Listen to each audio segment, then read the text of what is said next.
A lot of y'all need to figure out how to have some money.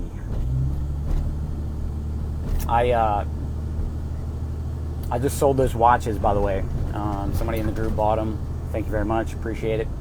You know, and the cool thing about the art of the deal is that he could just buy them himself, right? But the deal was served up to him, and I put a deal together that wasn't there for him, right? So then he buys the deal from me. I buy him from my guy, yada yada. And so, and you'd be surprised because, like, the dude I bought it from, you know, he's got his own retail shop. And to me, he's got money, but in this instance, he needed to get these sold quick. And the funny part about this story, y'all, is that I sold them making an assumption about the price he was going to give me, and then he didn't want to give me the price and was like, yeah, I got another guy that can give me more or whatever. And I'm like, shoot, this dude's about to send me the money. Holy crap. And so he negotiated me up a little bit, and I was able to pull out $50 per deal. And the problem with this deal too is it was very unorthodox. It was Apple Watches, the new Ultra, whatever. I've never even really seen these things. They got to be big as hell at 49 millimeters. Anyway, he had them out of the boxes, and they got some smudges on the thing. And he's trying to like act like he's gonna get, you know, he's gonna get like prime time prices for it. And I'm thinking, how you gonna get prime time prices for this? And it's like this. It doesn't have the square box around it, right? But for a retailer or the right person, it doesn't matter too much. And so maybe that's what he has on his end too as well. But what he didn't have is he didn't have anyone else at his shop with the money right then and there to give it to him. And that is the key, especially having cash on a holiday. And so having cash on holidays, that's one. Planning them out. I didn't plan out the holiday, but I always make sure I have some cash on hand. And I was traveling light today, but I still had enough to get the deal done. So having cash on you, having it on holidays. But the thing is, like, what if you don't have any cash? It's a big problem, you know? And the deal I did just now, I actually did technically without my own money. Because this guy sent me the money first, and then I got the guy the money. Now, if he would have wanted, let's say, all cash and not like Cash App or the money later or anything like that, then it could have been a little bit of a struggle. But I was able to close that. I was basically able to close that deal. I was able to get him the money right freaking away. And so, what I did about having not enough cash or being nervous about not having enough cash is a lot of y'all, I don't know if y'all realize this, I live in a fifth wheel. Like, do you know what that is? I live in a trailer. All right? And I crush the game from a freaking trailer. And I'm able to do all these deals, and I'm able to put them together because I have no expenses whatsoever. I got like a little bit of power, a little bit of water and sewer. I got a trailer that's paid off. I'm slumming it, dude. And, you know, y'all know I just bought land and I'm clearing that out. And that was part of the whole scheme, like save our money, buy the land, develop it, all that stuff, you know, lower expenses. But a lot of these deals I'm able to do now came from the fact that I didn't have $2,500 a month coming out of my bank account every month to fund a house that was way bigger than we wanted and we didn't even own. By the way, dude, small house living is the new freaking thing. I don't care if it's the agenda to make us live in all little pods and eat bugs. 2,300 square feet is way too big of a house. All y'all that have these dreams and aspirations of buying these mansions and stuff, y'all are tripping. Trust me, you're tripping. You need to get you about a 1,200 square footer and live like a normal person. Because these big ass houses, they divide your family, they divide you from your spouse. These big beds, you can't snuggle. You're like worlds away from the people that you love in your own house. Don't do it. And so, what to do about it? What to do about it?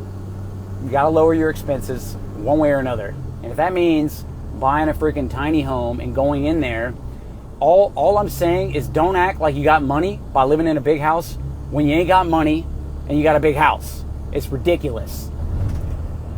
Now, granted, some of y'all live in San Diego like Hassan Adi that's on this call, and it's unavoidable. It's unavoidable. It's unavoidable in California. I've lived there. You can't do it. You're going to live in a little bit bigger house in the country for expensive, or you're going to live in a very tiny house in the city for very expensive. That's it. So I live in an inexpensive area, a mid-sized city, a city that didn't suffer from massive, massive inflation. I live in a freaking fifth wheel.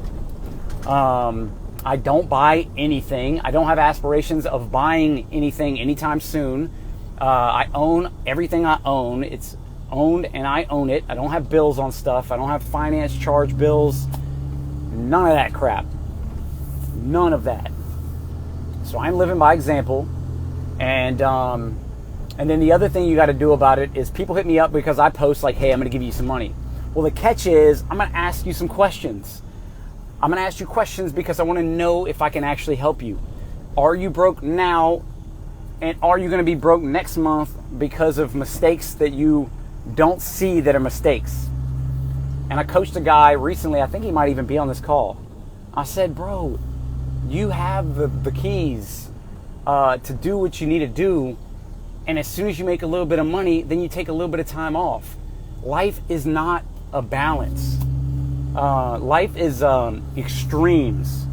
You're gonna have extreme problems if you have no money, or you're gonna have extremely limited time for very temporary, so you don't have the money problem. When I started my business about 10 years ago, I learned how to do something called polyphasic sleep, where I'd sleep like 4 hours at night and I'd take 20-minute naps as needed, and I was miserable for like 2 years straight. I hated every day, all day. But you know what? I haven't had to do that in 10 years. I'll probably never have to do something like that again. And if I did, I would know what it's like to truly suffer. And none of y'all want to suffer. You have to suffer. You're going to suffer one way or the other, man. You may as well just like bite the bullet and suffer like on your own accord, by your own direction, and get that out of the way. Because if you're flipping phones, you're flipping anything, and you're successful at it, meaning like you know how to find deals, you already have the keys. All you have to do is ramp that up and get it done. Lastly, if you have deals that are pending on deals that you're trying to sell and you're having trouble moving the product, your price is too high. Lower your price. And then take your lumps if you have to lose a little bit of money, but get your cash back and then start on a new deal. A 10 out of 10 is a loss, and a 9 out of 10 crappy is having a deal that won't sell and missing out on new deals. I see it's almost a 10 out of 10. It's almost just as bad.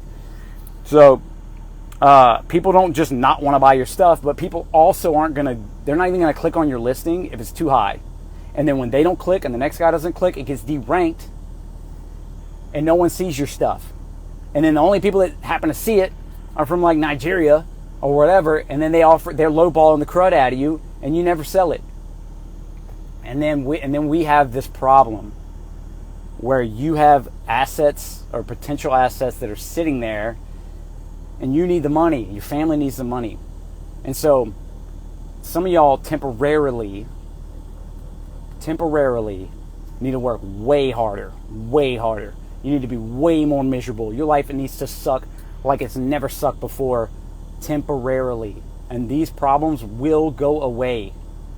I promise you. And if you're living in a big old house in an expensive city, guys, how long do you want to suffer is the main question. And then you decide from there. If you want to suffer for a little bit of time, well, then you move to a way crappier city, a way crappier area, a crappier house, and you sell your phone for a crappier price. You wake up at a crappier time in the morning and get it done.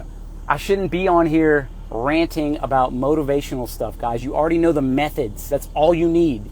You don't need this why crap and all this other frou-frou stuff. You know what to do. Sick of it.